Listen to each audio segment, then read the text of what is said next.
Welcome aboard the Bedtime Express, where gentle stories carry you softly into the realm of dreams. I'm your conductor on tonight's journey through time and history. Before you fall asleep, please give this video a gentle like and share your thoughts in the comments below. Don't forget to subscribe to Bedtime Express and ring the notification bell for more soothing stories that will carry you safely into slumber. Tonight, we're embarking on a 3-hour voyage to meet the everyday heroes of the past, young messengers who carried hope across battlefields, through burning cities, and over mountain passes where eagles fear to soar. From ancient Persia to medieval France, from Renaissance Spain to revolutionary America, and finally to the snowy mountains of wartime Norway, we'll discover how courage often comes in the smallest packages. These are stories of ordinary young people who did extraordinary things when history called their names. Each tale is told with the slow, dreamy pace, perfect for drifting off to peaceful sleep. Now, find your most comfortable position. Let your breathing slow and deepen, and allow yourself to sink into the soft embrace of your pillows. Close your eyes and prepare to meet the young messengers whose footsteps still echo through the corridors of time. All aboard the Bedtime Express. Our first destination awaits in the mists of ancient history. Everyday heroes, young messengers in wartime. In the soft glow of twilight, when the world settles into its evening embrace, we begin our journey through time. Tonight, we walk alongside the smallest heroes history has ever known, young messengers who carried hope across battlefields, through burning cities, and over mountain passes where eagles fear to soar.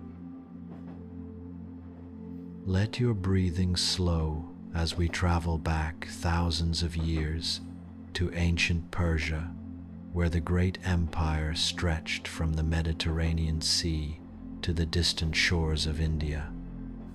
The year is 490 BCE, and in a small village nestled between olive groves and rolling hills, a boy named Darius tends his family's goats. He is only 14 summers old, with calloused hands from daily work and eyes that reflect the wisdom of ancient mountains. The morning mist still clings to the grass when urgent hoofbeats thunder through the village. A royal messenger, his horse foaming at the mouth, brings word that the Greek armies are advancing. The great battle at Marathon has begun, and every Persian outpost must know immediately. But the messenger's horse is spent, trembling with exhaustion, and the next village lies 20 miles through treacherous mountain passes. Young Darius steps forward, his goatskin pouch still slung across his shoulder. "I know every stone of these mountains," he says quietly, his voice steady despite his racing heart. "I can run where horses cannot go. Give me your message, and I will carry it on wings of wind." The royal messenger looks at this shepherd boy with doubt clouding his weathered features. But time is a river that flows only forward, and desperate moments call for unexpected courage. He presses a small clay tablet into Darius's hands, sealed with the royal mark of the Persian Empire. "Run as if the fate of kingdoms rests in your footsteps," he whispers, "because it does." Darius begins his journey as the sun climbs higher, painting the ancient landscape in shades of gold and amber. His bare feet know every hidden path, every shortcut through the wilderness that would confound mounted soldiers. He runs with the steady rhythm of one who has chased wayward goats up impossible slopes, his breathing measured and deep. The clay tablet bounces gently against his chest, warm with the responsibility of nations. As he climbs higher into the mountains, the air grows thin and cold. His tunic clings to his back with perspiration, but still he runs, pausing only to drink from mountain streams that taste of snow and ancient stones. Behind him, the dust of distant armies rises like storm clouds on the horizon. Ahead lies a village that sleeps unaware of the approaching tempest of war. The sun reaches its zenith when Darius encounters his first obstacle, a narrow bridge of fallen logs spanning a deep ravine. Below, the river crashes against jagged rocks, its voice echoing up the canyon walls like the whispers of forgotten gods. A grown man in armor would never attempt such a crossing, but Darius is light as a mountain cat, nimble from years of navigating treacherous terrain. He steps carefully onto the makeshift bridge, his arms extended for balance. The logs creak and sway beneath his weight, and for a heart-stopping moment, one end slips toward the abyss. But Darius has the sure-footedness of youth and necessity combined. He dances across the chasm like a leaf on the wind, reaching the far side just as the bridge collapses into the roaring waters below. Now the path winds through a forest of ancient cedars, their massive trunks scarred by centuries of storms and seasons. Shafts of golden sunlight pierce the green canopy, creating a cathedral of natural beauty that seems untouched by the distant thunder of war. Darius runs through this peaceful sanctuary, his footfalls muffled by centuries of fallen leaves. Even in his haste, he pauses briefly at a small shrine carved into the trunk of the largest cedar, offering a silent prayer to whatever gods watch over messengers and their precious cargo. The afternoon shadows grow longer as Darius emerges from the forest onto a high plateau where wildflowers sway in the mountain breeze. His legs burn with fatigue, and his throat is dry as parchment, but the village lies just beyond the next ridge. He can see smoke rising from cooking fires, thin gray ribbons against the deepening blue of the sky. Ordinary people living ordinary lives, unaware that their world is about to change forever. As he crests the final hill, Darius sees children playing in the dusty streets below, their laughter rising like birdsong on the evening air. An old woman sits in her doorway, weaving cloth on a wooden loom. A baker pulls fresh bread from his oven, the golden loaves steaming in the cool air.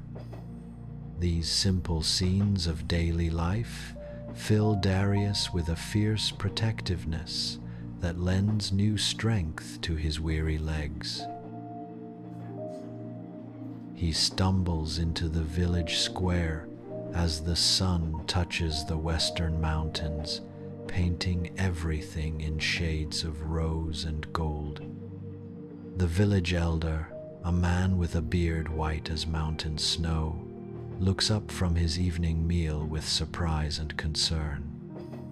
"Young shepherd, what brings you to us in such haste?" he asks, rising slowly from his wooden chair. With trembling hands, Darius produces the clay tablet, its seal still intact despite his harrowing journey. "Word from the royal messenger," he gasps, his chest heaving with exhaustion. The Greeks advance toward Marathon. All loyal subjects of the empire must prepare for what is to come.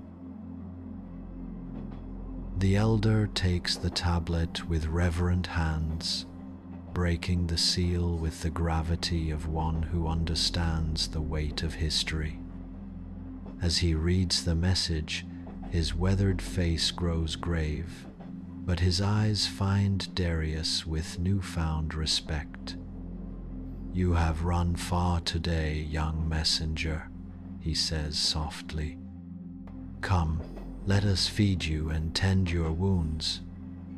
Heroes should not go hungry." That night, as Darius sleeps on a soft mat by the village's central fire, the elder walks the perimeter of their small community, making plans for the difficult days ahead. But thanks to a 14-year-old shepherd boy who ran 20 miles through mountain wilderness, they will not face those days unprepared. Sometimes the smallest act of courage creates ripples that spread far beyond what any of us can imagine. The stars wheel overhead in their ancient patterns as our journey continues, carrying us forward through the corridors of time to other young messengers, other acts of quiet heroism that changed the course of history. Rest now, and let your mind drift like leaves on a gentle stream, for there are more stories waiting in the shadows of tomorrow.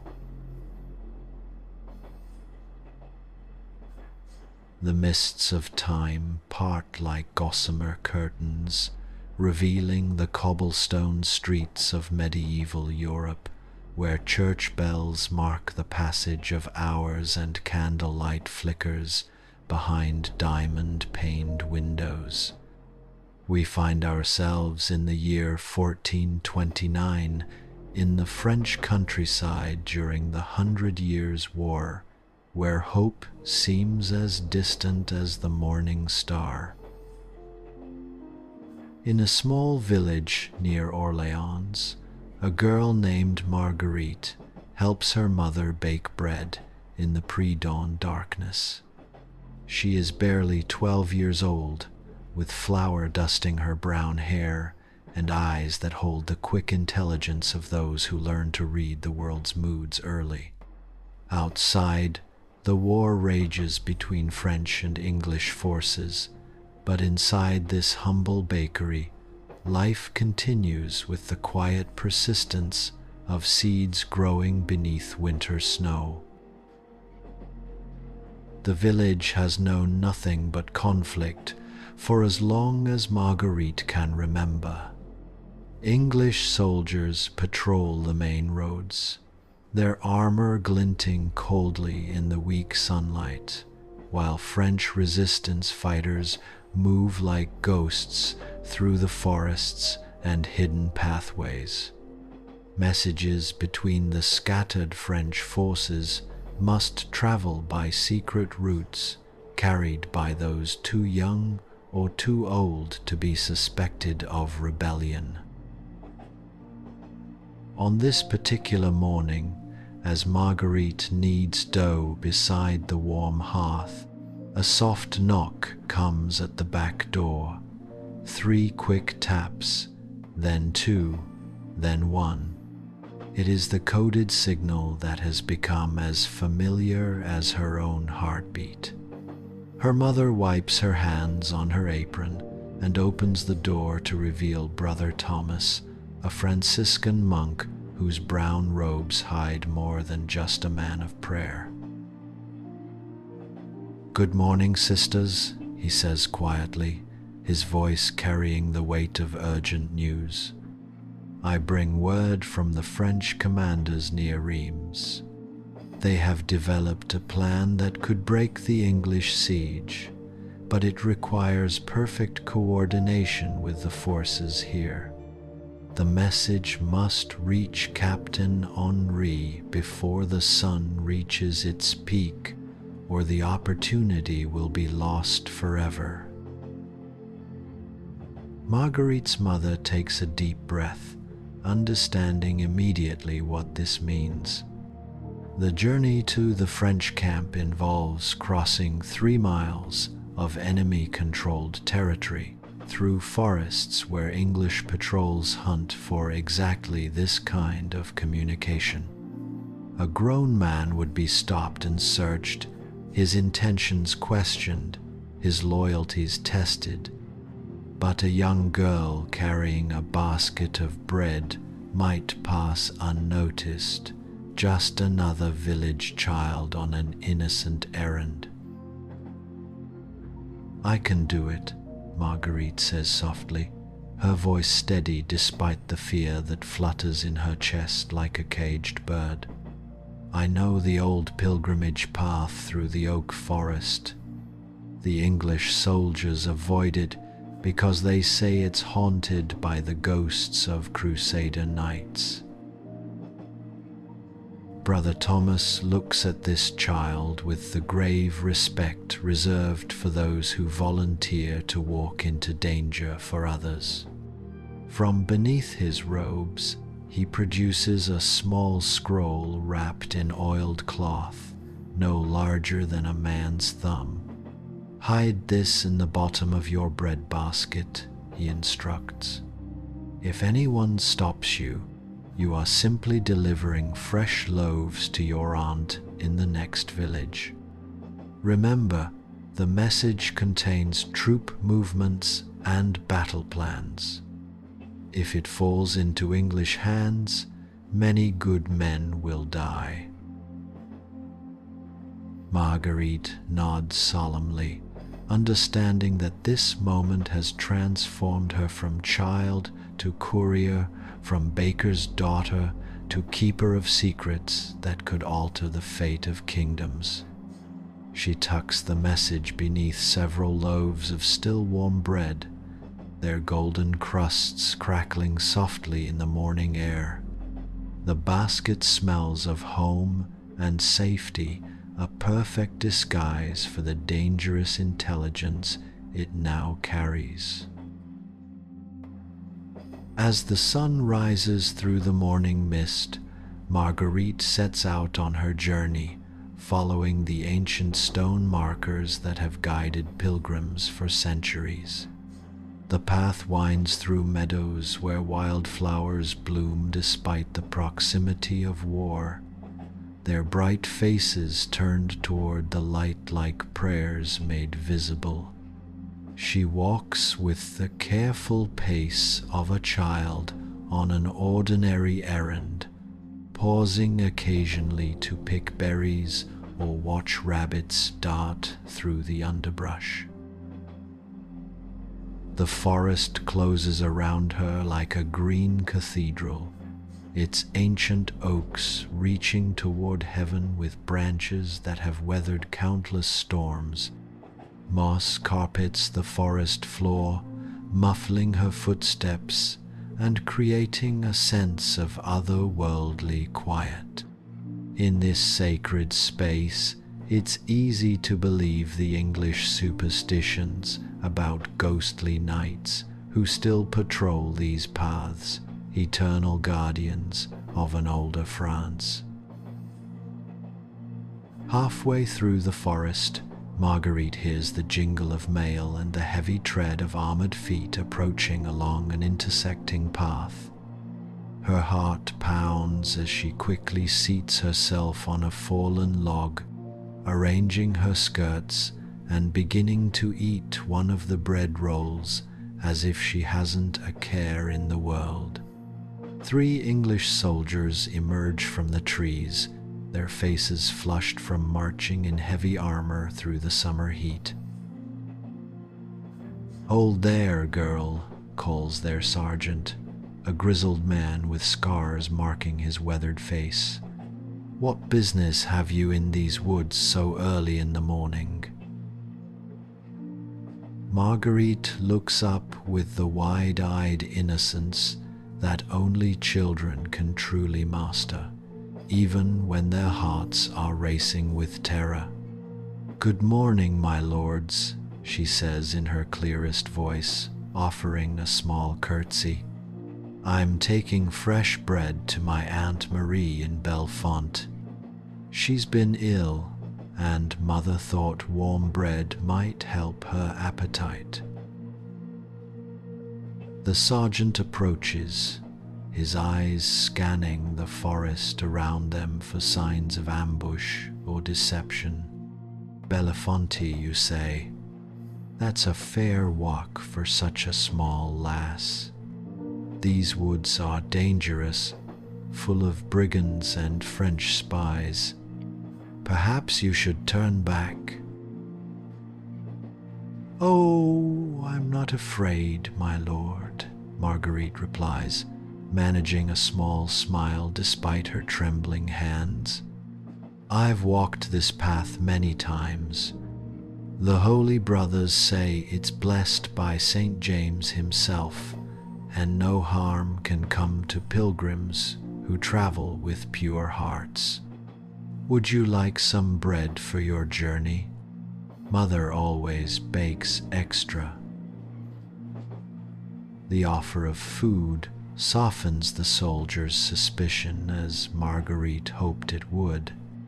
Men who spend their days in armor, eating hard rations and drinking stale water, cannot resist the smell of fresh bread.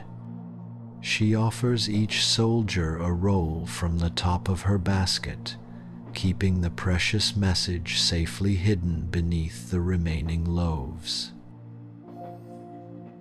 As they eat, the soldiers' posture relaxes, and their conversation turns to complaints about the heat, the mosquitoes, and the tedium of patrol duty in an enemy countryside.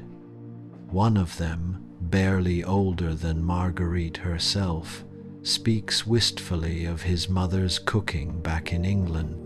For a moment, the artificial divisions of war fade away, and they are simply human beings sharing food and brief companionship in a sun-dappled forest.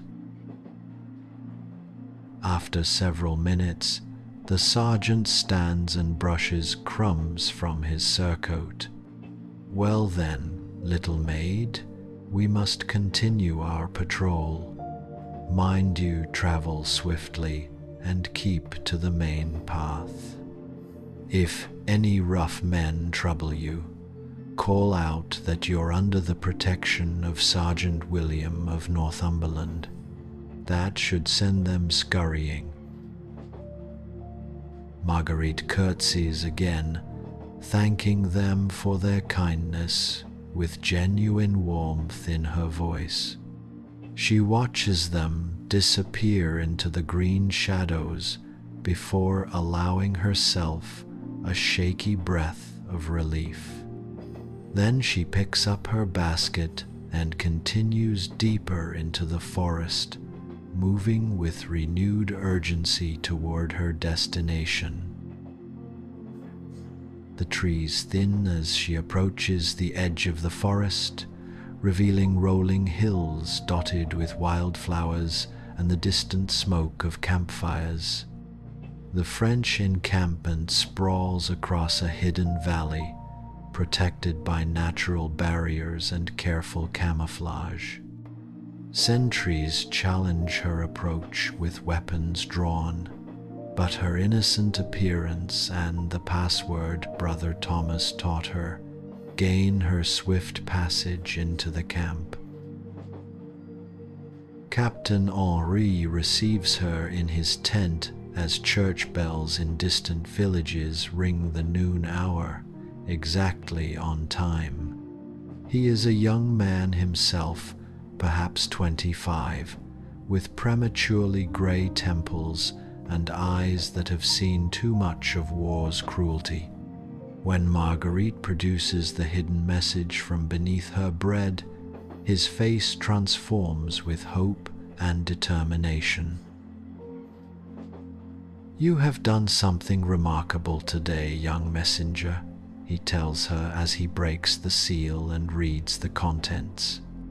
"This information will allow us to coordinate a strike that could drive the English back 20 miles and relieve the pressure on 3 besieged towns.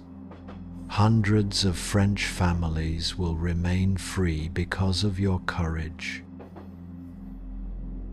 As Marguerite begins her return journey through the forest, the captain's words warm her more than the afternoon sundae.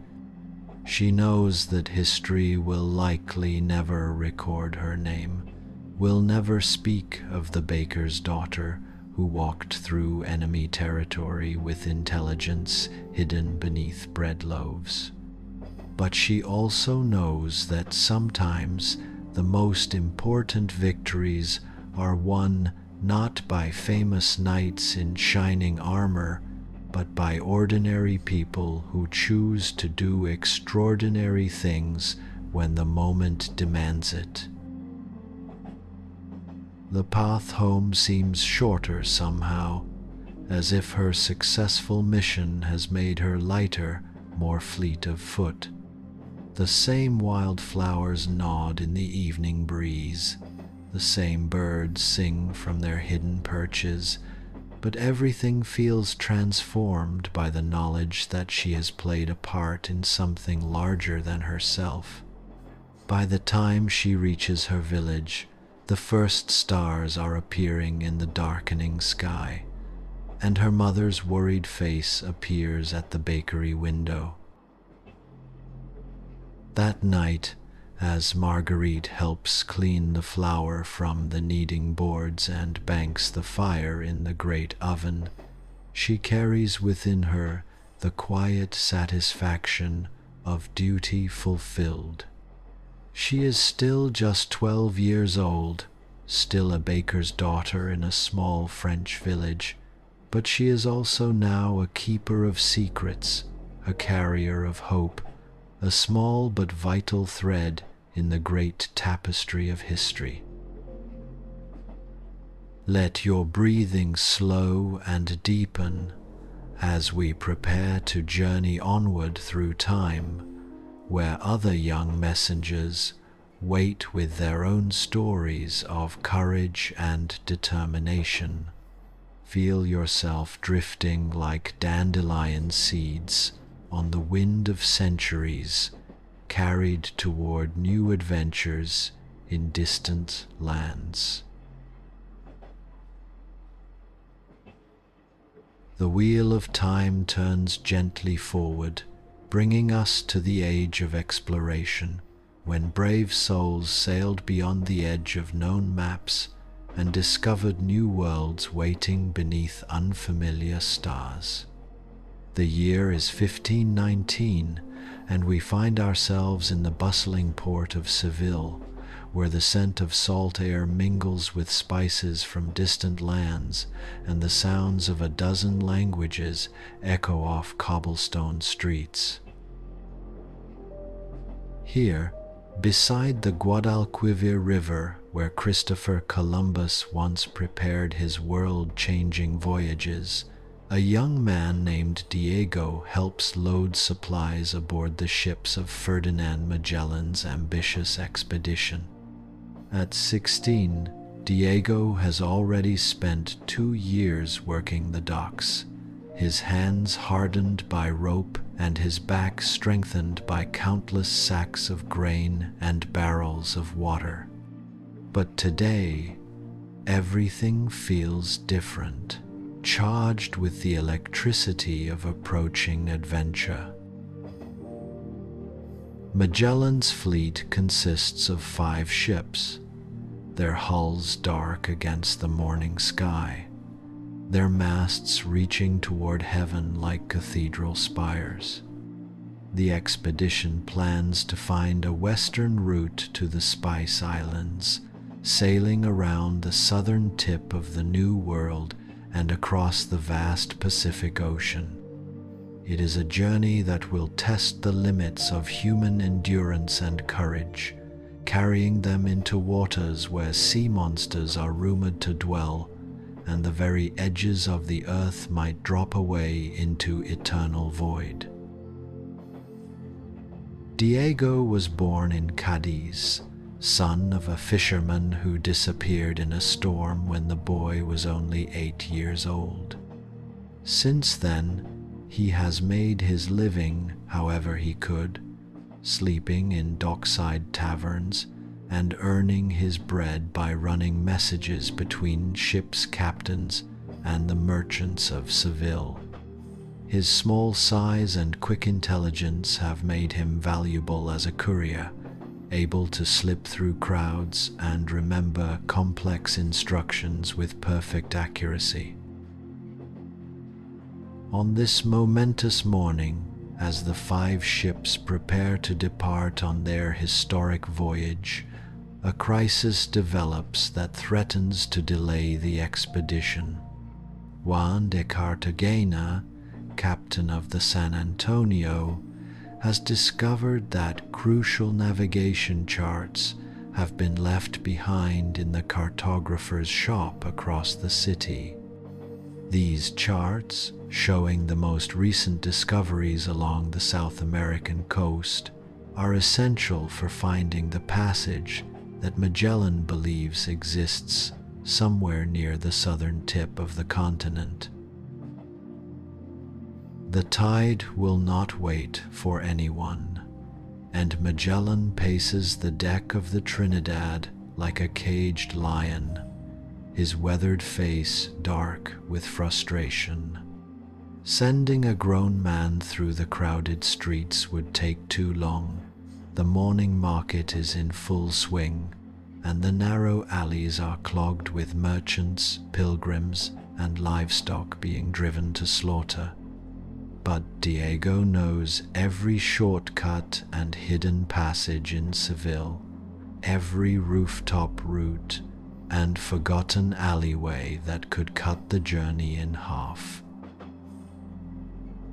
I can reach Master Rodrigo's shop and return within the hour, Diego tells Magellan, his young voice steady despite the magnitude of what he's volunteering for. The charts will be in your hands before the tide turns, I give you my word. Magellan studies this earnest young face, seeing in Diego's dark eyes the same fire that drives explorers to risk everything for the unknown. The great captain makes his decision with the swift judgment that has carried him safely through years of dangerous voyages. Run then, young messenger, and let nothing slow your steps. The success of our entire expedition may depend on those charts reaching us in time. Diego springs into motion like a deer startled from cover, his bare feet finding purchase on the wet cobblestones as he races away from the harbor. Behind him, the sounds of preparation continue, sailors hauling rope, officers shouting orders, the creak of timber and canvas as the ships strain against their anchors. Ahead lies the labyrinthine city of Seville, its medieval streets twisted into knots that confound strangers but hold no secrets from those who know them well. He dodges through the fish market, where vendors hawk their silver catches and cats weave between the stalls, hoping for scraps. The smells of the sea follow him as he plunges into a narrow alley that most people never notice, a passage barely wide enough for his shoulders that cuts directly toward the cathedral district. Washing hangs from lines stretched between buildings, creating a canopy of white and blue above his head as he races through shadows and patches of brilliant sunlight. At the Plaza Mayor, Diego encounters his first major obstacle, a religious procession winding slowly through the square, hundreds of pilgrims carrying banners and singing hymns as they make their way to the cathedral. The crowd is too dense to push through, and circling around would cost precious minutes that he doesn't have. But Diego has learned to think like water, finding the path of least resistance through seemingly impossible situations. He scales the side of a building using a vine-covered trellis, his fingers finding purchase on weathered stone and ancient mortar. From the red-tiled rooftop, he can see across the procession to the cartographer's district, where Master Rodrigo's shop sits like a treasure house of geographical knowledge. Diego runs across the rooftops with the sure-footedness of someone who has played this game since childhood, leaping between buildings with the casual grace of a squirrel navigating tree branches. The morning sun climbs higher as Diego makes his way across the aerial landscape of Seville, past church spires where bells toll the passing hours, and chimney tops that release lazy spirals of smoke into the clear blue sky. Below, the city goes about its business unaware of the young messenger racing overhead, carrying the hopes of an expedition that will eventually circumnavigate the globe for the first time in human history. He drops down into a courtyard garden where orange trees bloom in neat rows, their white flowers releasing perfume that mingles with the scent of jasmine climbing the surrounding walls.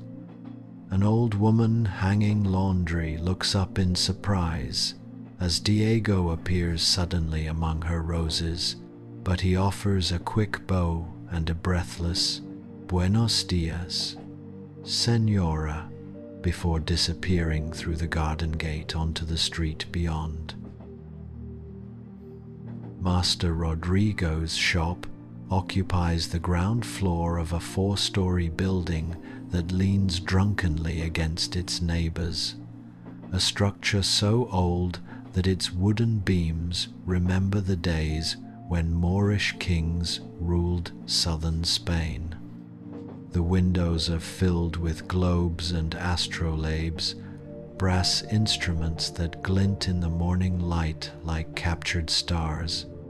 Diego bursts through the door so suddenly that the elderly cartographer looks up from his work table with alarm, his white beard quivering with surprise. "Young man, what is the meaning of this intrusion?" Master Rodrigo demands, but his expression softens when he recognizes Diego from previous errands. "Ah, it's Magellan's messenger boy. I suppose you've come for the charts that were promised for this morning's departure."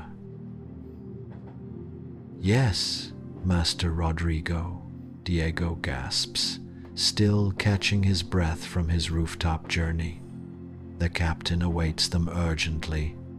The tide turns soon, and without those charts, the expedition cannot safely navigate the southern passages.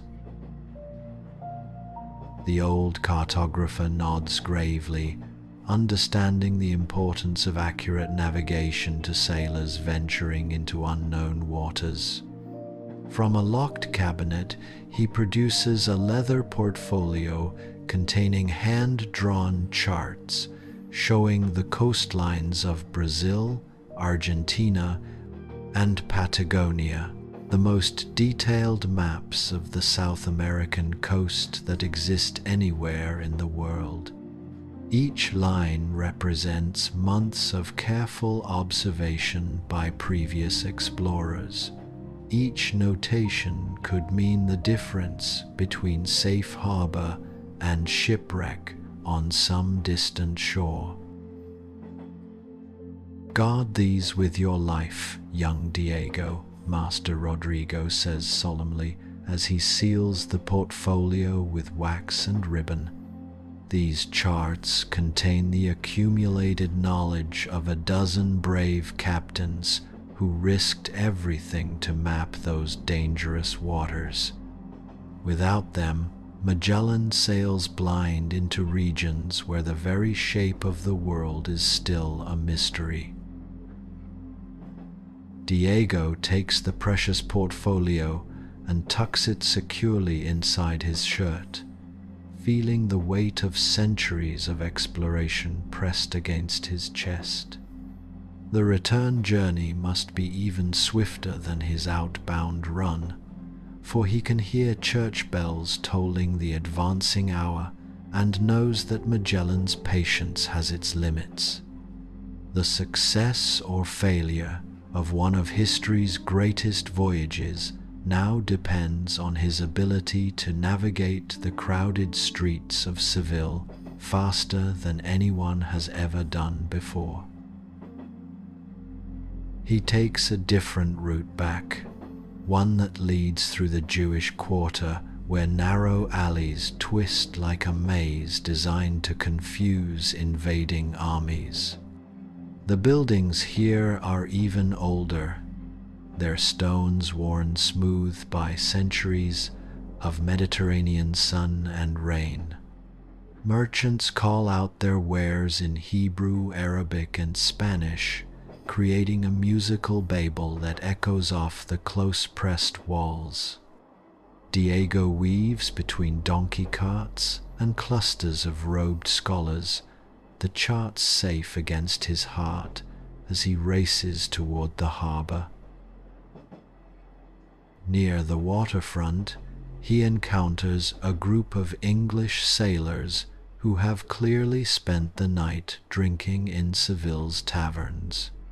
They block his path with the casual arrogance of men who consider themselves lords of the sea, their words slurred with wine and their intentions less than friendly.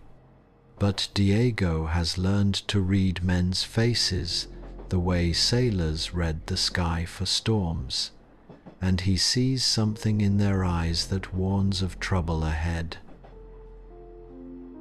"What's your hurry, Spanish boy?" one of them calls out, his scarred hands reaching for Diego's arm. "Got something valuable tucked away in that shirt, have you? Perhaps you'd share your treasure with some poor sailors far from home."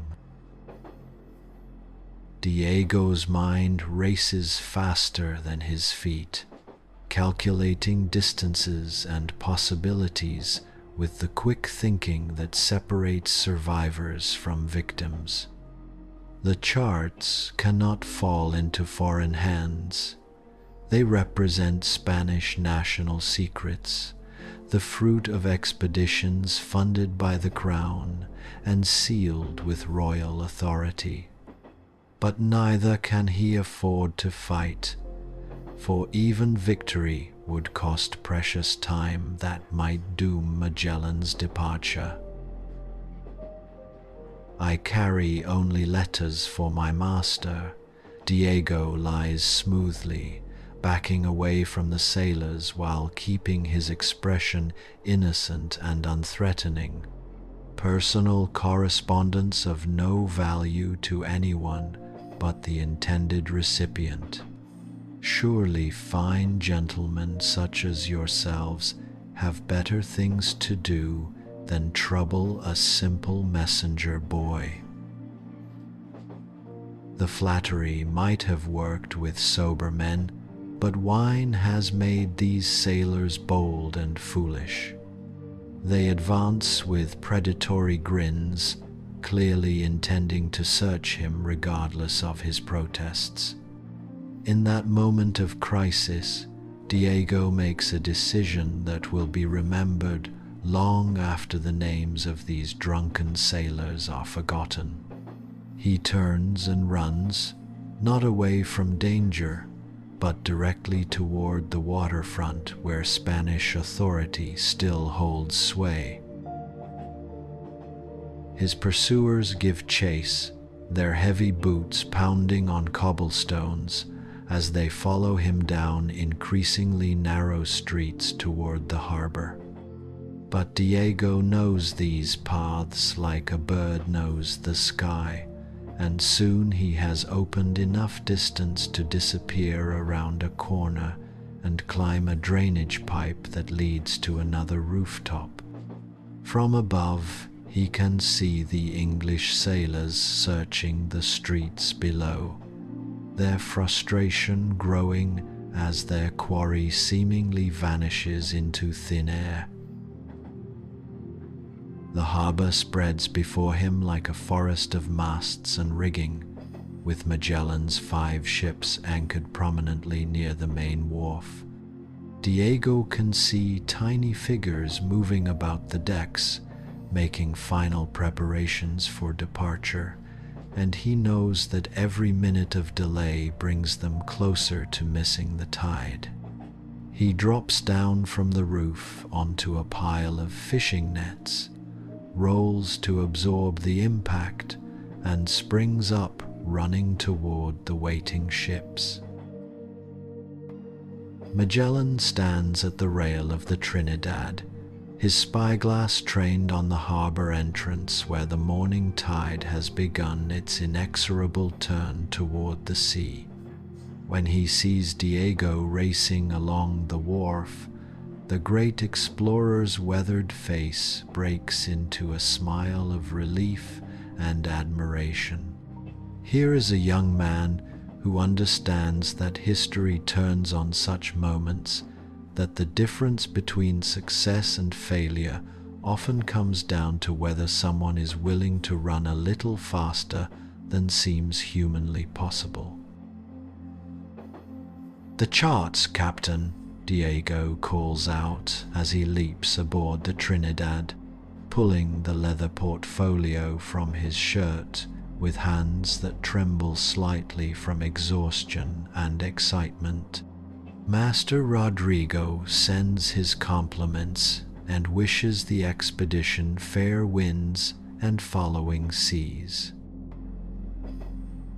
Magellan takes the charts with the reverence they deserve, breaking the seal and examining the precious contents with the keen eye of a master navigator. "Excellent work, young Diego," he says, his voice carrying the warmth of genuine appreciation. "These charts may well prove the difference between finding our passage and sailing endlessly in circles around the bottom of the world.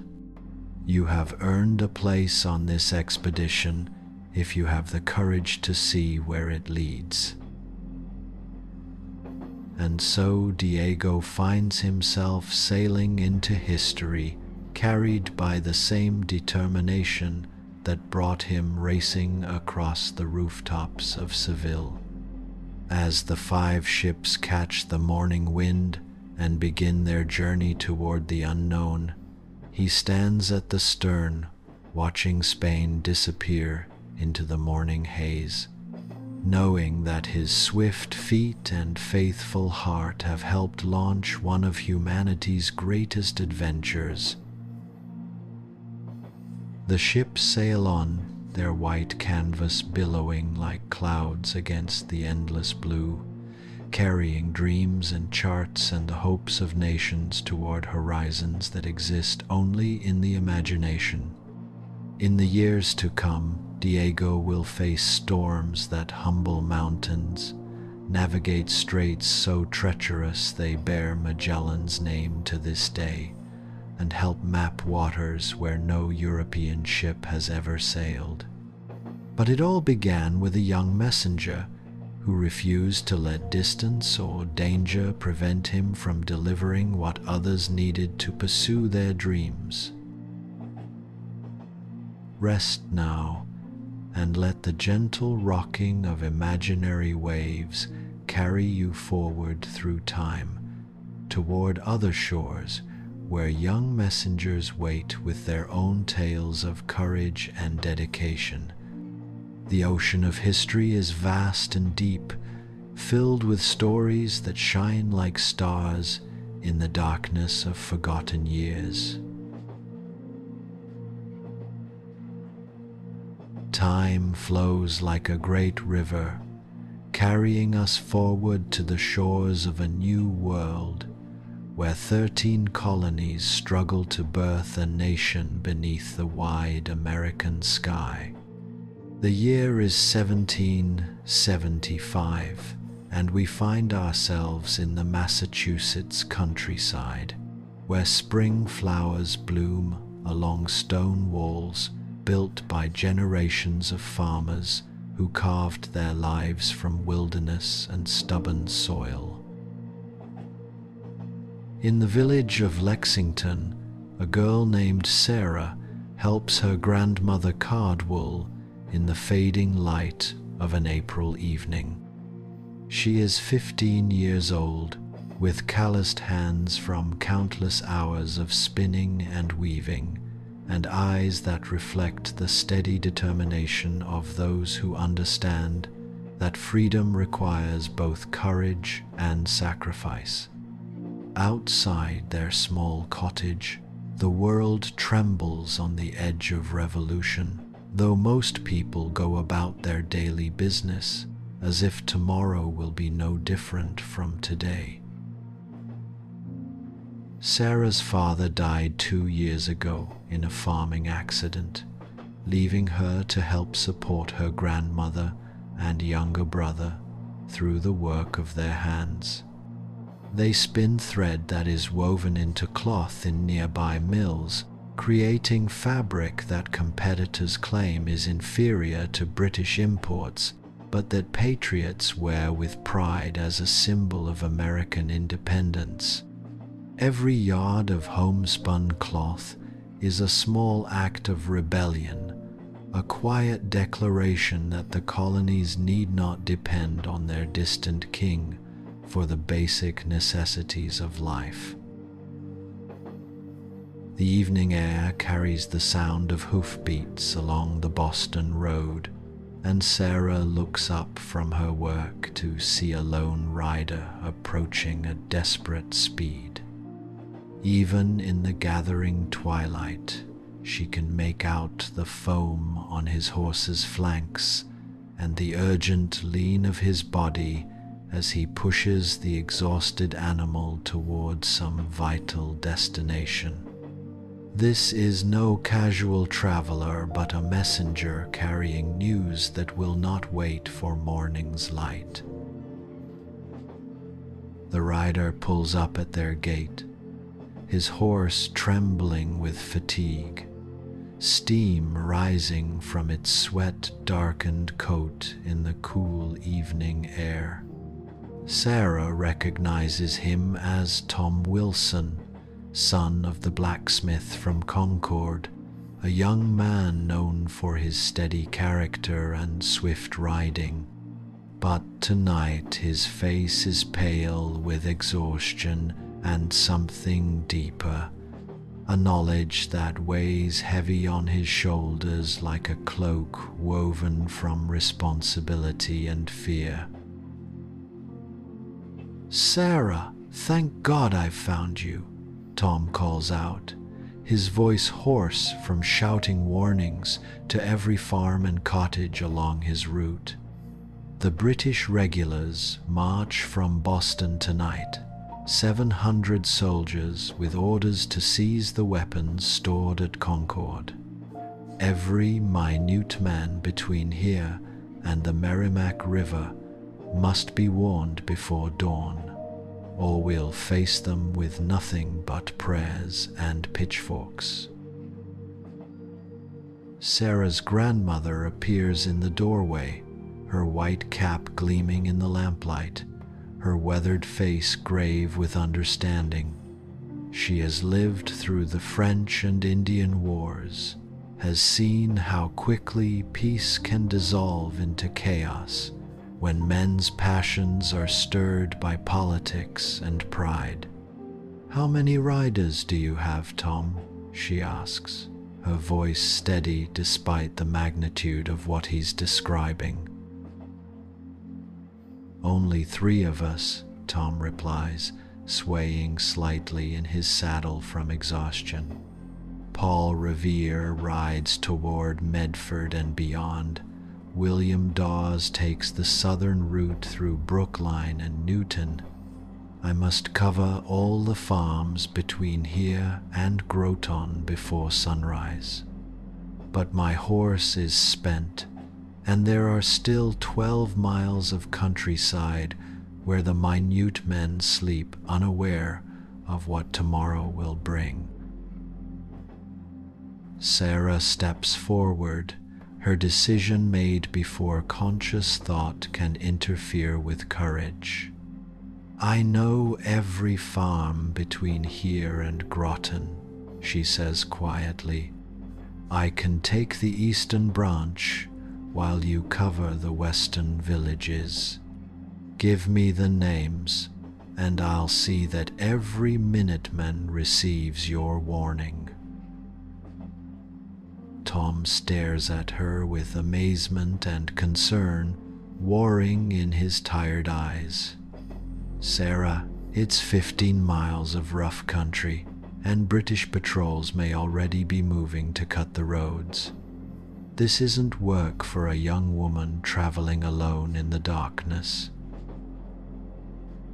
But Sarah's grandmother nods slowly, understanding passing between the generations like a torch being handed from old hands to young. "My granddaughter knows these roads better than most men," she says with quiet pride. "She's been carrying messages between the farming families since she was 12 years old. If anyone can reach the eastern farms before dawn, it's Sarah." Within minutes, Sarah has changed into her brother's clothes, sturdy brown breeches, a wool shirt, and a hat that shadows her face, transforming herself from village girl into anonymous rider. Her grandmother presses a small pistol into her hands, its weight cold and alien against her palm. "Pray you'll never need to use this," the old woman whispers. "But if cornered by British patrols, remember that capture could mean death for many good men." Tom gives her a list of farms and their occupants, each name representing a potential soldier in the coming fight for independence. "Tell them to muster at Concord by dawn," he instructs, his voice urgent with the weight of impending battle. "And Sarah, if you encounter British patrols, you're a farm boy returning from visiting cousins in the next town. Let nothing make you admit to carrying messages." Sarah mounts their best horse, a sturdy bay mare named Liberty, who has carried her on countless errands through the Massachusetts countryside. The horse seems to sense the urgency of their mission, prancing with barely contained energy as Sarah adjusts the reins and settles into the saddle. Behind her, candlelight flickers in the cottage window where her grandmother waits and prays. Ahead lies a network of sleeping farms, where men will either wake to defend their freedom or sleep until British soldiers arrive to confiscate their weapons. The first farm on her list belongs to Samuel Adams's cousin, a miller whose wheat feeds half the surrounding county. Sarah guides Liberty through moonlit fields where spring corn pushes through dark soil, following cart tracks that wind between stone walls and stands of maple trees just beginning to unfurl their leaves. The night air carries the scent of apple blossoms and the distant sound of an owl calling from some hidden perch. At the Miller farm, Sarah pounds on the door until Samuel emerges, musket in hand and suspicion clouding his sleep-heavy features. But when she delivers Tom's message, his expression transforms from confusion to grim determination.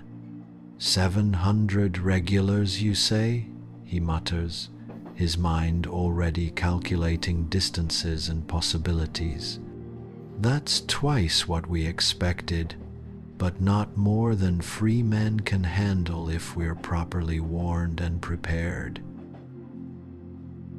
Farm by farm, Sarah spreads the alarm through the sleeping countryside, watching as windows bloom with sudden light and men emerge to ready their weapons and gather their courage.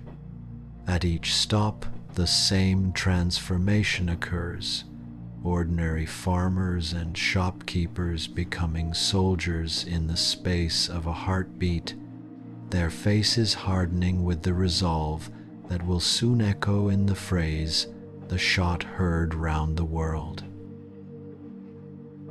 Near the village of Acton, Liberty's ears prick forward, and Sarah hears what the horse has already detected, the measured tread of marching feet along the main road. Through the trees, she glimpses the red coats of British soldiers, their bayonets glinting in the moonlight as they advance toward their fateful appointment with history. Sarah guides Liberty deeper into the woods, following deer paths that parallel the road while keeping the enemy column in sight. Her heart pounds as she realizes how close she has come to riding directly into the British advance. Had she been 15 minutes later leaving the previous farm, she would have met the patrol at a crossroads where explanation would have been impossible and escape unlikely. The weight of the pistol against her hip reminds her of the deadly serious nature of this night's work, but also of her grandmother's quiet confidence in her ability to complete the mission. At the Henderson farm, Sarah finds the family already awake and preparing for trouble. Word has somehow reached them ahead of her arrival, perhaps carried by another messenger or simply sensed in the electric tension that fills the air when momentous events cast their shadows before them. Mrs. Henderson presses a cup of warm cider into Sarah's hands while her husband checks his musket and counts his powder. "You've done well tonight, young Sarah," Henderson tells her, his weathered face serious in the lamplight. "But the most dangerous part of your journey lies ahead. The eastern farms are closer to the British line of march, and their patrols will be watching for exactly the kind of warning you're carrying. Perhaps you should turn back now and let others carry word to the remaining families." But Sarah shakes her head, thinking of the names still on her list, good men who deserve the chance to defend themselves and their families. I gave my word to see every farm warned before dawn, she replies simply. Those families are counting on someone to bring them news of what's coming. I won't abandon them now when they need help the most. The eastern farms lie scattered across countryside that grows more dangerous with each mile, closer to British lines and farther from the safety of friendly neighbors. Sarah pushes liberty harder now, knowing that time grows short and the British advance continues its relentless progress toward Concord. The moon climbs higher, casting silver light across fields where morning will bring either freedom or subjugation, depending on how well the minute men respond to tonight's warnings. At the Prescott farm, Sarah encounters her greatest test yet. As she approaches through an orchard heavy with apple blossoms, voices speaking in crisp British accents drift through the night air. A patrol has stopped to rest, their horses tethered near the farmhouse well, while the soldiers share rations and complaints about the long night march ahead. The farm lies dark and silent, its occupants either asleep or hiding, unaware that salvation rides just beyond the reach of enemy muskets.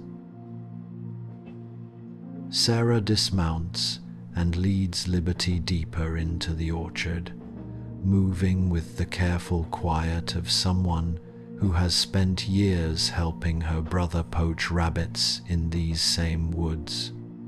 Apple blossoms drift down like snow as she works her way around the British position, counting soldiers and memorizing the positions of their weapons. There are 6 men in the patrol, enough to overwhelm any single farm, but not enough to cover all the approaches to the Prescott property. She circles wide through a neighboring wheat field, staying low among the green shoots that will feed the colonies through another winter if tonight's mission succeeds. The back of the Prescott house faces away from the road, its windows dark but not, Sarah hopes, indicative of empty rooms. She approaches the kitchen door and taps gently, using the coded signal that patriots have developed for exactly these circumstances. 3 quick knocks, pause, 2 more, pause, then 1. The door opens to reveal James Prescott, fully dressed and clearly awake despite the late hour. His eyes widen when he sees Sarah, but he quickly pulls her inside and closes the door behind them. "British patrol in our front yard," he whispers, his voice barely audible, even in the quiet kitchen. "Been there for 20 minutes, resting their horses and discussing whether to search the house." 700 British regulars march on Concord tonight, Sarah whispers back, delivering her message despite the mortal danger that waits just beyond the farmhouse walls. "Every Minuteman must muster at Concord by dawn, or we'll face them outnumbered and unprepared." Prescott nods grimly, his mind already working on the problem of how to reach the muster point with enemy soldiers camped in his dooryard. "There's an old deer path that leads east through Morrison's woods," he tells Sarah. "It comes out near the mill pond, well away from the main roads. Can you guide your horse along it in darkness?" Sarah nods, though the path he describes is barely wide enough for a single rider and treacherous with hidden roots and low-hanging branches. "What about you?" she asks, concerned for this brave man who has risked detection by staying awake to watch for exactly this kind of warning. "I'll slip out through the root cellar once the patrol moves on," Prescott replies. "There's a tunnel my grandfather dug during the last Indian troubles. It comes up in the cornfield beyond the barn. By dawn I'll be at Concord with my musket loaded and my conscience clear." As Sarah prepares to leave, Mrs. Prescott emerges from the pantry with a small bundle wrapped in cloth. "Bread and cheese," she whispers, pressing the package into Sarah's hands. "You've ridden hard tonight, and you'll need strength for whatever comes next." The deer path proves every bit as challenging as Prescott warned, forcing Sarah to dismount and lead Liberty through sections where the trees press close and branches claw at anyone bold enough to pass. But it also carries them safely around the British patrol and brings them to the final farms on her list, isolated homesteads where families sleep peacefully, trusting in distance and darkness to keep them safe from the approaching storm.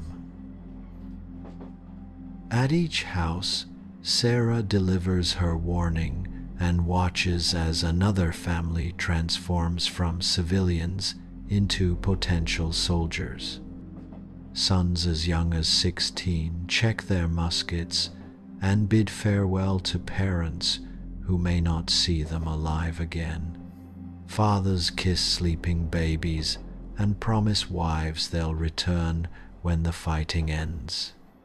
Ordinary people making extraordinary choices because someone cared enough to ride through dangerous darkness and warn them that tomorrow would demand the best they could give. As dawn approaches, painting the eastern sky in shades of rose and gold, Sarah completes her circuit of the countryside and turns Liberty toward home. Behind her, she leaves a network of warned and ready farms, families who will meet the British advance with knowledge instead of surprise, courage instead of confusion. Ahead lies Lexington, where the first shots of the American Revolution will ring out before the morning mist clears from the village green. She arrives at her grandmother's cottage just as the church bells begin to toll, calling the minutemen to their fateful appointment with history. Liberty stands with her head down, flanks heaving from the night's hard work, but her eyes still bright with the fire that carried them safely through 15 miles of dangerous country. Sarah dismounts on legs that tremble with exhaustion, but her heart pounds with the knowledge that she has played her part in something larger than any individual life or fear. Her grandmother waits in the doorway, her face lined with worry but glowing with pride. "Every farm?" she asks, her voice quiet but urgent with hope. "Every farm," Sarah confirms, leaning against the gatepost as the weight of the night's work settles on her shoulders like a cloak of lead. The minute men will not face this morning unprepared. When the British reach Concord, they'll find Americans ready to defend what belongs to free people. And indeed, As the sun rises over the Massachusetts countryside, farmers and shopkeepers and blacksmiths converge on Lexington Green, their muskets loaded and their resolve hardened by warnings carried through the night by young messengers who refuse to let fear overcome duty. The shot that will be heard round the world is still hours away, but already the seeds of American independence have taken root in soil, watered by the courage of those willing to ride through darkness so that others might face the dawn informed and ready.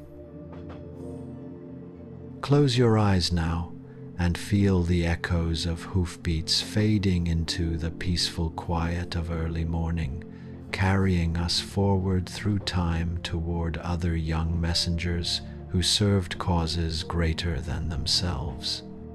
History flows like a gentle stream, and we drift with its current toward shores where new stories wait beneath starlit skies. The great wheel of time turns one final revolution, bringing us to an era closer to our own, where telegraph lines stretch across continents and the first motorcars sputter along dusty roads. We find ourselves in the year 1943, in the mountains of occupied Norway, where snow lies deep between towering pines and the northern lights dance across winter skies that have witnessed 1,000 years of human struggles for freedom. In the small village of Rjukan, nestled deep in a valley where the sun never shines during the darkest months of winter, a young woman named Astrid helps her mother preserve fish in the basement of their modest home. She is 17 years old, with platinum blonde hair braided in the traditional Norwegian style and eyes as blue as summer fjords reflecting Arctic sky. But these are not summer days outside. German soldiers patrol streets that once knew only the laughter of children and the honest talk of neighbors sharing news and weather. The Wehrmacht arrived in Rjukan 3 years ago, drawn not by the village's natural beauty but by the heavy water plant at Vimork, where scientists conduct experiments that could change the course of the World War. The facility produces deuterium oxide, a crucial component in the German atomic weapons program, making this quiet Norwegian valley one of the most strategically important locations in all of occupied Europe. The irony is not lost on local residents. Their peaceful mountains have become the center of a race to harness the fundamental forces of the universe. Astrid works for the resistance, though her activities appear perfectly innocent to casual observers. She delivers vegetables from her family's greenhouse to households throughout the valley, carrying fresh produce in a wooden cart that squeaks and rattles over frozen roads. But hidden beneath layers of turnips and potatoes, wrapped in oiled paper to protect against moisture and discovery, she carries messages between resistance cells scattered across the region. The greenhouse itself serves as a perfect cover for clandestine activities, built into a south-facing slope to capture every precious ray of winter sunlight. It appears to be nothing more than a family's attempt to grow fresh food during the long months when gardens lie buried beneath snow. But its isolated location accessed by a path that winds through dense forest, makes it an ideal meeting place for resistance fighters who must gather in absolute secrecy. On this particular morning, as aurora borealis fades from the sky and the first grey light of dawn illuminates snow-covered peaks, Astrid receives a message that will test her courage in ways she never imagined possible. Knut Haukelid, leader of the local resistance cell and a man whose calm demeanor hides nerves of steel, appears at the greenhouse door carrying intelligence that could alter the outcome of the entire war. "Astrid," he says quietly, his breath forming white clouds in the frigid air, "we've received confirmation that the Germans are accelerating their heavy water program. A shipment of processed deuterium oxide will leave Vemork tomorrow morning, bound for laboratories in Germany, where it will be used to develop atomic weapons. We must warn the British immediately, or this material could give the Nazis capabilities that would make invasion of England not just possible, but inevitable." The weight of his words settles over Astrid like a physical presence, heavy with the knowledge that millions of lives hang in the balance. The message must reach Allied intelligence within 24 hours, but the usual communication channels have been compromised. German counterintelligence units have been conducting sweeps throughout the region, arresting suspected resistance members and torturing them for information about communication networks and planned operations. The radio operator in Lillehammer was captured yesterday, Knut continues, his voice grave with the implications. The backup transmitter in Kongsberg has gone silent. We assume the worst. Our only remaining option is to get this intelligence to the Swedish border, where it can be transmitted to London through diplomatic channels. But the journey involves crossing 60 miles of enemy-occupied territory, through mountain passes where German ski patrols maintain constant surveillance. Astrid nods slowly, understanding immediately what he's asking of her.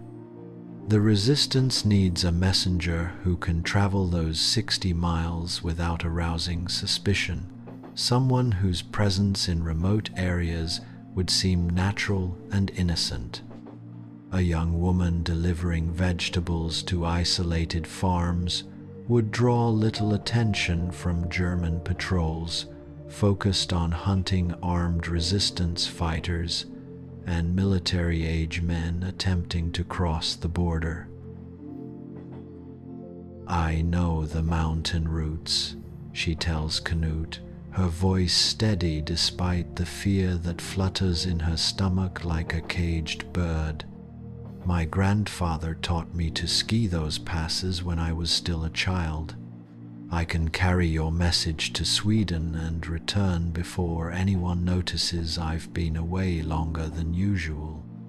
But if I'm caught with resistance intelligence, the consequences won't fall on me alone." Knut's expression grows even more serious, acknowledging the terrible mathematics of wartime resistance work. "If captured, you'll be interrogated by the Gestapo," he says bluntly. "They'll want names, locations, operational details about our entire network. Many brave people will depend on your ability to remain silent, no matter what they do to you. I won't lie to you about what that might involve. But Astrid has already made her decision, recognizing that some moments in history demand everything a person can give, regardless of personal cost. She thinks of her younger brothers, now living with relatives in neutral Sweden, and of the future they deserve to inherit, a world where children can grow up free from the shadow of totalitarian regimes and weapons capable of destroying entire cities. "Give me the message," she says simply, extending her hand with fingers that don't quite manage to remain steady. "And tell me exactly where to find your Swedish contact." From inside his heavy coat, Knut produces a small cylinder no larger than a pencil, its surface covered with what appears to be ordinary wax used for waterproofing skis. But hidden within that innocent-looking coating lies microfilm containing detailed intelligence about German heavy water production, shipping schedules, and security arrangements around the Vemork facility. "Memorize this information," he tells her, handing over a slip of paper. "The contact details, recognition codes, everything you'll need to complete the handoff.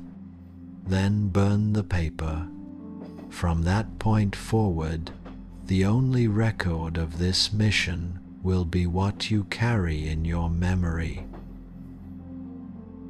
Astrid spends the next hour memorizing names, places, and coded phrases while preparing for a journey that will test every skill her grandfather taught her about surviving in Norway's unforgiving wilderness. She packs her rucksack with provisions for a 3-day ski trip, dried fish, hardtack, chocolate, and a thermos that will keep coffee warm through the long, cold nights ahead. Her skis are old but reliable, carved from mountain ash by her grandfather's own hands, and waxed with a mixture that will grip the snow without creating telltale tracks that might draw unwanted attention. As afternoon shadows lengthen across the snow-covered valley, Astrid sets out from the village following a route that appears to lead toward farms in the next valley over.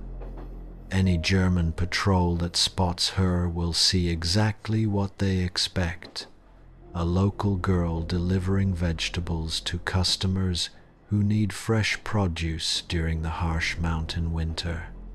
Her cart carries its usual load of turnips and potatoes, but hidden beneath them lies emergency gear she'll need for the more dangerous portion of her journey.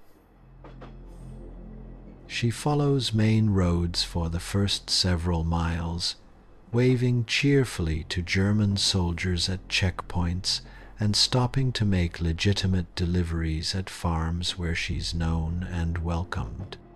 The normalcy of these interactions helps calm her nerves, reminding her that she's played this role hundreds of times before. To maintain her cover, she must be the same friendly, slightly chatty village girl that soldiers have grown accustomed to seeing, showing no sign of the terrible secret she carries. As darkness falls, Astrid abandons her cart at the last farm on her route and straps on her skis for the dangerous portion of the journey. The microfilm cylinder is now sewn into the lining of her jacket, positioned where it won't shift during the demanding physical exertion ahead. Behind her lie the safe, familiar valleys where she grew up learning to love these mountains. Ahead stretches unknown country, where German patrols hunt anyone foolish enough to attempt border crossings. The first 20 miles pass without incident, carrying her through forests of spruce and pine where snow muffles all sound, and the only light comes from stars reflected on endless white expanses. She skis with the efficient rhythm her grandfather taught her, each stride eating up distance while conserving energy for the marathon effort required to cross the mountains before dawn. The cold is bitter but not yet dangerous, and her body generates enough heat to keep her comfortable as long as she maintains steady movement. Near midnight, she encounters her first serious obstacle, a German ski patrol following the same route she needs to take toward the Swedish border. Their voices carry clearly in the thin air as they discuss their orders to watch for resistance fighters and escaped prisoners of war attempting to reach neutral territory.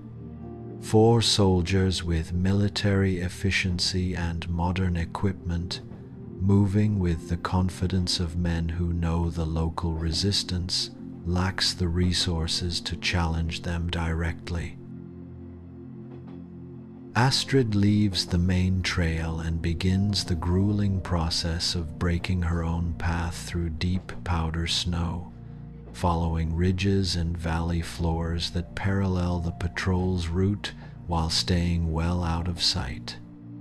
This adds miles to her journey and burns energy at an unsustainable rate, but discovery would mean not just her own death, but the failure of a mission that could determine the outcome of the war. She pushes through snow that sometimes reaches her waist, her skis struggling to find purchase on the unstable surface. Dawn finds her exhausted and still 20 miles from the border, with German activity increasing as daylight makes tracking easier. She takes shelter in a small cave her grandfather once showed her, a natural hollow in the rocks that's invisible from more than a few yards away. There she rests for several hours, eating cold rations and waiting for darkness to provide cover for the most dangerous portion of her journey. The border region is a maze of patrols, searchlights, and guard posts designed to prevent exactly the kind of crossing Astrid is attempting. She must time her approach perfectly, slipping between patrol schedules during the brief windows when specific sections of the frontier remain unwatched. Intelligence gathered by previous resistance operatives has identified these gaps, but the information is weeks old and patrol patterns change frequently to prevent exactly this kind of exploitation. As the second night falls, Astrid begins her final approach to Sweden, following a narrow valley that leads between 2 German observation posts. She can see their lights in the distance, bright against the dark landscape, like malevolent stars warning travelers away from safety. Every few minutes, searchlight beams sweep across the snow, creating moving patterns of light and shadow that she must navigate with the precision of a dancer performing a deadly ballet. The actual border crossing takes place in a depression between 2 hills where Swedish and German territory meet at a frozen stream barely 6 feet wide. Astrid waits in the tree line until the patrol schedules create a 10-minute window of opportunity, then launches herself across the open ground with desperate speed. Her skis whisper across the snow as she races toward the invisible line that separates occupation from freedom, tyranny from democracy. She crosses the stream without breaking stride, feeling the profound relief that comes with reaching neutral territory after days of constant danger. Behind her lies Norway, beautiful and beloved, but temporarily enslaved by foreign occupation. Ahead lies Sweden, where Allied intelligence officers wait to receive the information she carries, data that will help coordinate the destruction of German heavy water production. The Swedish contact meets her at a prearranged location, a small cabin deep in the forest where resistance operations can be conducted without attracting attention from either German agents or Swedish officials who must maintain their country's official neutrality. The handoff takes only minutes, the microfilm cylinder exchanged for confirmation that its contents will reach London within hours.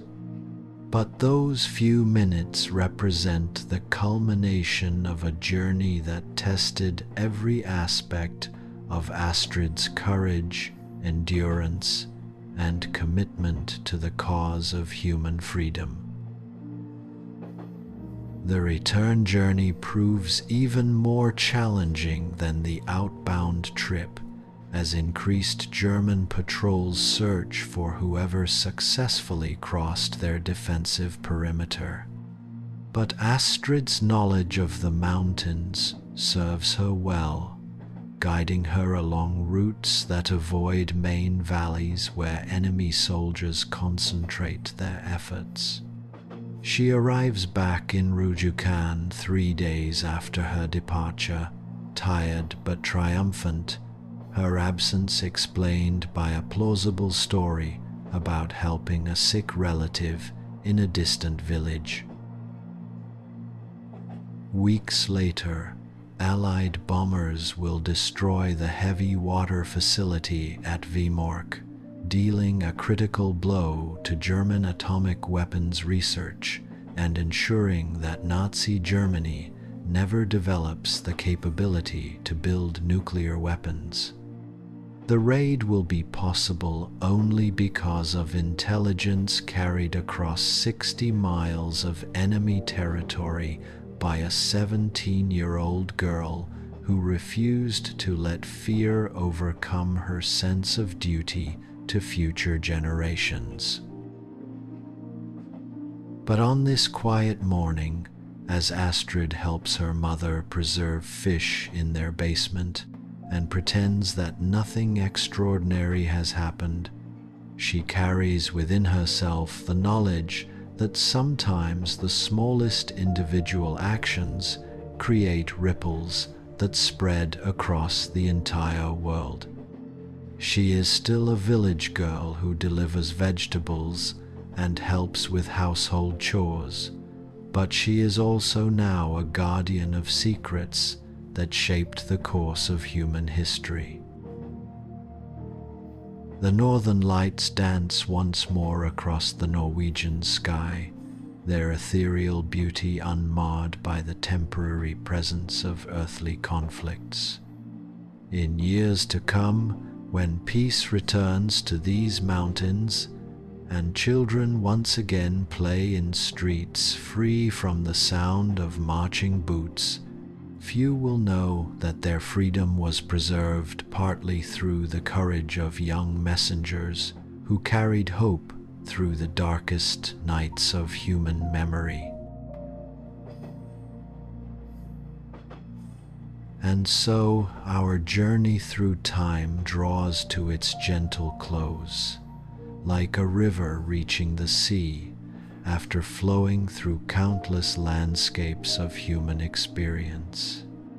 We have walked alongside young messengers, across 25 centuries, watching as courage and determination transcended the boundaries of age, nationality, and historical circumstance.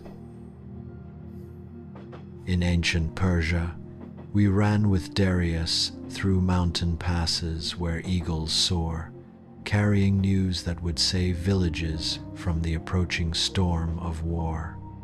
His bare feet knew every stone of those treacherous paths, and his young heart burned with the fierce protectiveness that comes when ordinary people rise to meet extraordinary moments. Though empires have risen and fallen since his time, the echo of his footsteps still reverberates through history, reminding us that heroism often wears the simplest disguises. In medieval France, we shared bread with Marguerite as she carried secrets through forests haunted by the ghosts of Crusader knights.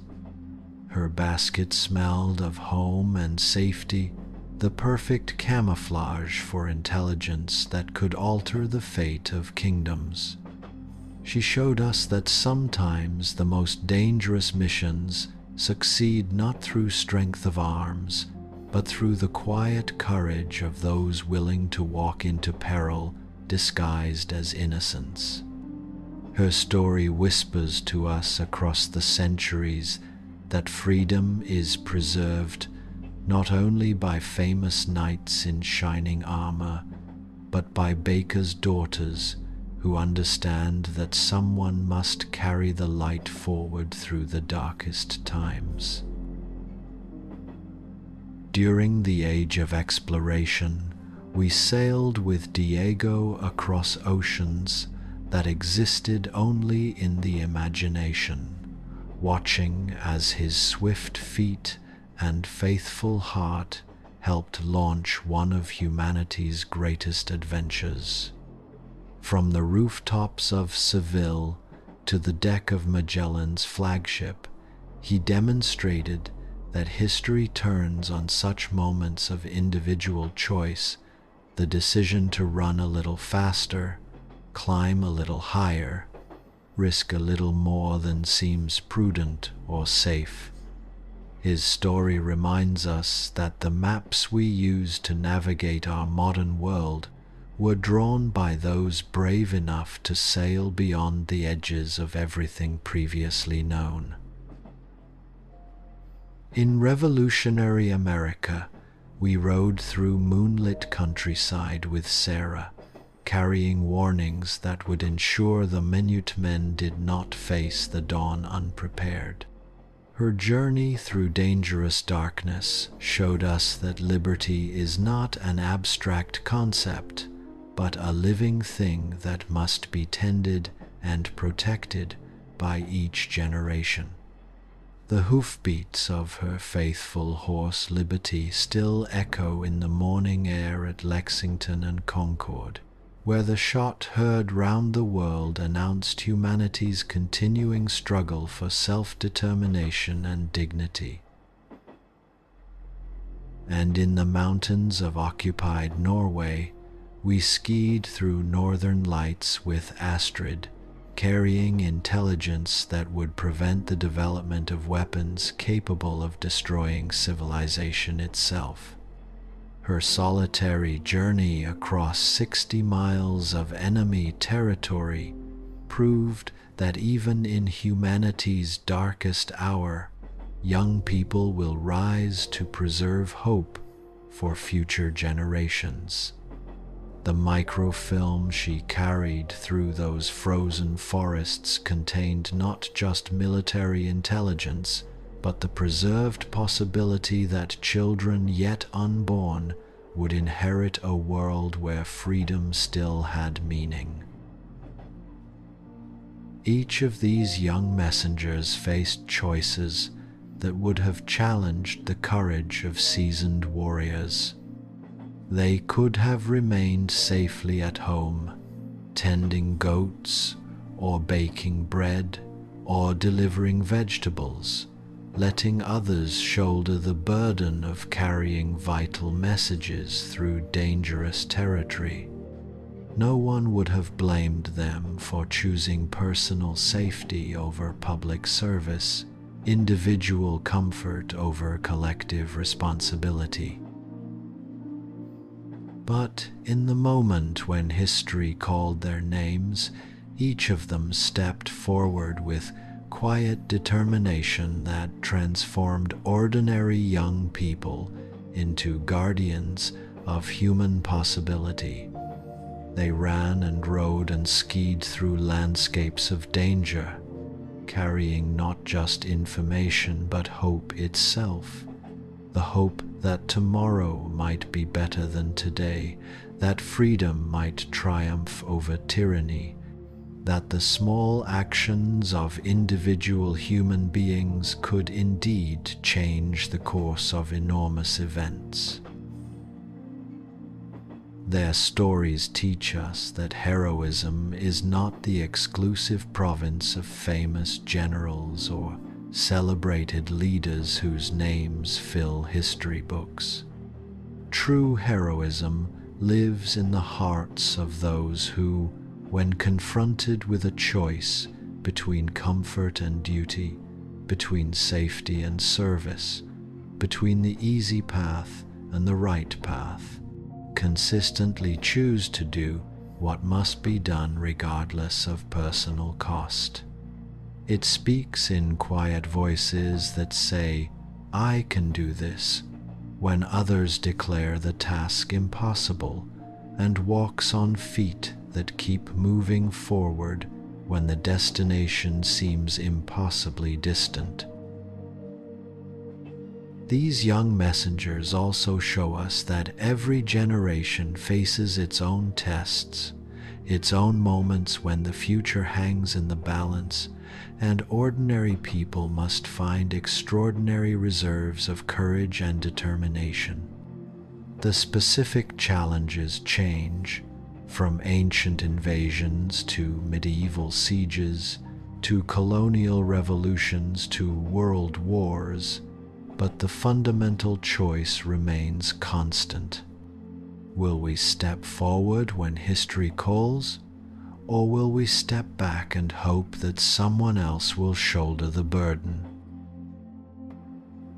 In our own time, new kinds of messages need carrying, new forms of tyranny need confronting, new generations of young people need inspiring. The tools may be different: digital networks instead of clay tablets, smartphones instead of carrier pigeons, satellite communications instead of midnight rides, but the essential human drama remains unchanged. Information still needs to reach those who can act upon it. Warnings still need to be delivered to those who face danger, and hope still needs to be carried to those who struggle against forces greater than themselves. Perhaps you recognize something of yourself in these stories, some echo of choices you have made or challenges you have faced. Perhaps you see in Darius's determined run through mountain passes a reflection of times when you pushed beyond what seemed possible to help others in need. Maybe Marguerite's courage in walking past enemy soldiers reminds you of moments when you chose to do what was right despite personal risk. Or possibly Sarah's midnight ride through Colonial countryside echoes occasions when you carried important news to those who needed to hear it, regardless of personal inconvenience or danger. The truth these stories reveal is that we all have opportunities to be messengers, to carry forward the things that matter most in human experience.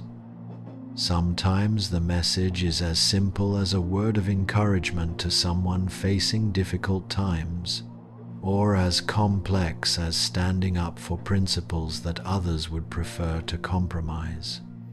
Sometimes it involves physical courage, sometimes moral courage, sometimes just the everyday bravery required to keep faith with our better angels when cynicism would be easier. The young messengers we have met tonight succeeded not because they were superhuman, but because they were profoundly human, capable of fear but not controlled by it, aware of danger but not paralyzed by it, conscious of their limitations but not defeated by them. They remind us that courage is not the absence of fear but the decision to act rightly despite fear, that wisdom is not the elimination of uncertainty but the willingness to make the best choices possible with incomplete information. As you prepare to drift into sleep, let their stories settle into your dreams like seeds planted in fertile soil. Let Darius's sure-footedness guide you through whatever treacherous paths your own life may require you to navigate. Let Marguerite's cleverness inspire you to find creative solutions to seemingly impossible problems. Let Diego's determination remind you that individual actions, however small they may seem, can indeed change the course of history. Let Sarah's dedication encourage you to fulfill your own commitments, regardless of personal cost. And let Astrid's quiet heroism show you that the most important victories are often won by those whose names will never appear in headlines, but whose choices preserve the possibility of better tomorrows. The night wind carries their whispered encouragement across the centuries, reminding us that every generation produces its own young messengers, its own quiet heroes who carry hope through darkness toward whatever dawn awaits. In your own life, in your own time, in your own small corner of this vast and complicated world, you too have messages to carry, truths to preserve, and hope to deliver to those who need it most. Sleep now, gentle soul, and let your dreams be filled with the sound of running feet and galloping horses, of ships' sails catching favorable winds and skis whispering across moonlit snow. Tomorrow will bring its own challenges and opportunities, its own chances to stand up when courage is required, to step forward when others step back, to carry forward the messages that each new day places in our keeping. The stars that watched over Darius and Marguerite and Diego and Sarah and Astrid still shine above us tonight. Their ancient light, a reminder that some things endure across all the changes and chances of human history. Among those enduring things are the capacity for courage in young hearts, the willingness of ordinary people to do extraordinary things when circumstances demand it, and the eternal truth that someone must always be willing to carry the light forward through whatever darkness may come. Rest well, and remember that you too are part of this great chain of human messengers, carrying forward the hopes and dreams and hard-won wisdom of all those who came before, preserving them for all those yet to come. The message you carry may be different from those we have heard tonight, but it is no less important, no less vital to the continuing story of human courage and determination. Good night, faithful messenger. Sleep peacefully in the knowledge that your own chapter in this endless story has already begun, and that tomorrow will bring new opportunities to carry hope across whatever distances separate those who need it from those who have it to give. The dawn that awaits will be brightened by your willingness to be, in your own time and place, exactly the kind of everyday hero these stories celebrate.